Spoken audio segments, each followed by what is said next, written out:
신약 성경 196페이지가 되겠습니다. 사도행전 6장 1절로 6절, 5절 6절은 우리 다 같이 읽도록 하겠습니다.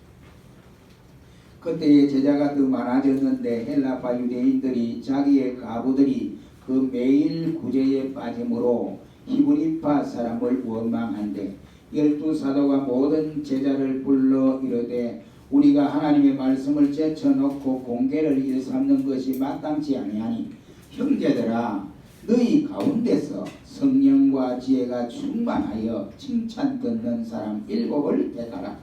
우리가 이 일을 저희에게 맡기고 우리는 기도하는 것과 말씀 전하는 것을 전무하리라 하니. 다같이 읽습니다. 온 무리가 이 말을 기뻐하여 믿음과 성령이 충만한 사람 스데반과 또 빌립과 브로고로와 니가노르와 디몬과 바메네와 유대교에 입교한 안디옥 사람 니골라를 택하여 사도들 앞에 세우니 사도들이 기도하고 그들에게 안수하니라. 아멘. 복록한 말씀을 통해서 칭찬 듣는 사람이 되자, 혹은 하나님의 일꾼은 이란 말씀으로 잠시 생각하기를 원합니다. 우리가 일을 하면서 하나님의 일이든 아니면 세상적인 일이든 간에 일을 해놓고 칭찬 듣는 사람이 있는 반면에 일을 해놓고도 칭찬을 듣지 못하고 책망을 듣는 사람들이 간혹 없지 않아 있다고 하는 사람입니다. 그렇다고 한다면 칭찬을 받는 사람과 책망을 받는 사람의 그 분류되는 까닭은 각자 개인의 태도 때문이라고 저는 생각을 합니다. 주님을 섬기는 일이든 아니면 생업에 관해서 열심히 일을 하는 분이든 간에 그 일에 최선을 다하고 칭찬을 받는 사람이 되어야 하는데, 그렇지 못하고 외형적으로만 뭔가 사람 보기에 어떻게 하려고 사람의 눈을 의식해서 일을 하는 사람이 있다고 하는 사실입니다. 오늘 본 말씀에 보면 우리가 잘 아는 대로 초대 교회의 7 집사님을 선택하는 과정을 놓고 말씀을 하고 있습니다. 그들이 자격이 어떻게 했느냐? 아주 엄격했습니다. 7 집사를 세우는데 아무나 세우는 것이 아니고 되는 대로 세우는 것이 아니라 사람을 이와 같이 맞추기 위해서, 자기 숫자에 맞추기 위해서 세우는 것이 아니었다 하는 것입니다. 다시 말하면 엄격하고 자격 기준을 정해서 거기에 맞는 사람들을 선택했다고 하는 사실입니다. 그 이유는 하나님의 거룩한 사역과 그의 몸된 교회를 맡길 사람들이었기 때문에 그렇습니다. 어느 대기업에 사원을 뽑은데 중역에게 내가 어떤 사람이 와야 여기에 뽑힙니까? 물었더니 그분이 하는 말이, 중역이 하는 말이, 첫째는 대학 졸업자, 그리고 대학 졸업 예정자를 봅니다. 그 다음에 만 30세 미만의 남자 혹은 여자, 그 다음에 남자면 군대를 갔다 온 사람, 그리고 다른 하나를 말하는데 건강한 사람을 뽑습니다 라고 말씀을 해요. 그래서 그 외에 다른 조건은 필요하지 않습니까? 했더니 그분이 하시는 말씀이 자필 이력서를 쓰는데 정성껏 써가지고 오는 사람, 그리고 또 자기의 소견서를 쓰는데 명확하게 소견서를 써오는 사람, 또 그리고는 면접 당일에 좀 옷을 깨끗하게, 좋은 옷이든 나쁜 옷 상관하지 않는데 옷이 깨끗하다, 차림이 참 됐다라고 하는 이런 사람, 그리고 회사에 대해서 긍정적인 사람, 부정적인 사람은 절대로 뽑지 않는다고 합니다. 그리고 옛날에 노조에 가입되었느냐 안 되었느냐 그것을 판단해서 노조에 가입된 사람은 100% 이 사람을 떨군다는 겁니다. 그래서 사람을 뽑는다. 참 엄격하네요. 내가 그랬습니다. 엄격해도 대단히 엄격합니다.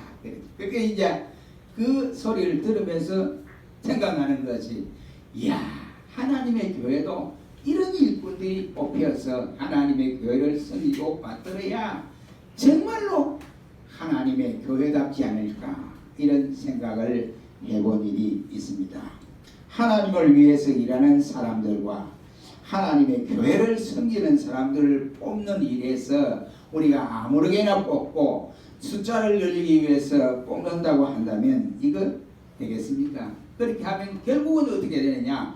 하나님 망신 다 시키고 교회 망신 시키고 온 망신은 그 사람들이 다 시키게 되는 것입니다. 교회는 집사나 장로나 감독을 세울 때는 반드시 엄격한 선발 기준을 정해놓고 그 기준에 토대로 해서 맞는 사람을 뽑았더라는 사실입니다.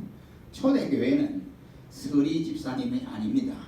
초대교회 이 7 집사님은 전부가 안수 집사입니다. 이렇게 엄격하게 집사를 뽑은데도 불구하고 그 중에 7명 가운데에 바로 니골라라고 하는 이 사람은 바로 잘 봉사를 하다가 다시 유대교회로 가버린 이러한 일들이 생기기도 했습니다.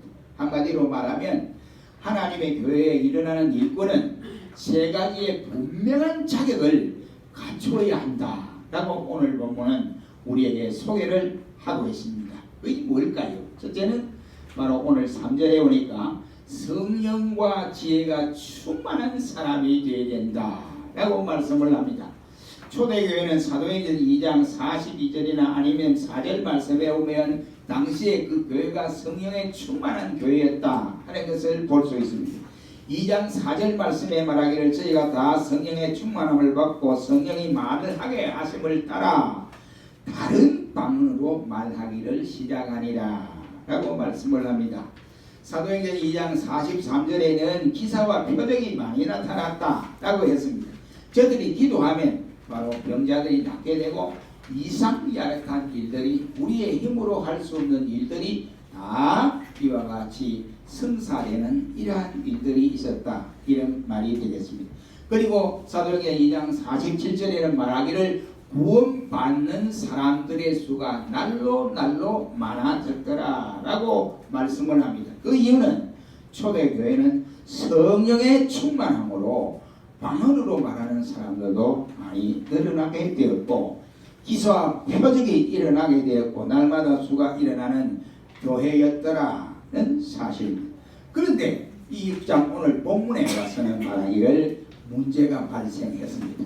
그러한 교회가 6장에서 보니까 문제가 발생했는데 그 문제 때문에 교회에 불평이 일어나게 되었고 그 불평 때문에 교회가 술렁거리기 시작했다고 하는 사실입니다. 왜 그랬을까요?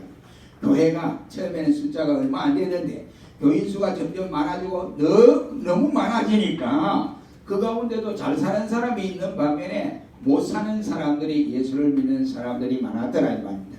근데 그 못 사는 사람들, 유대교 과부들, 그리고 헬라파 과부들 이런 사람이 주로 못 살았는데 이제 교회가 이제 잘 이제 융통하고 물질적으로 풍부해야 되니까 교회가 이래서는 안 된다. 우리가 어려울 때는 다른 사람을 도와주지 못했지만은 이제가 풍성하니까 이와 같이 가난한 자를 돕고 우리가 할 수 있는 교회에 해야 할 일들을 구제하는 일을 힘써야 한다라고 구제에 힘쓰기 시작을 했습니다.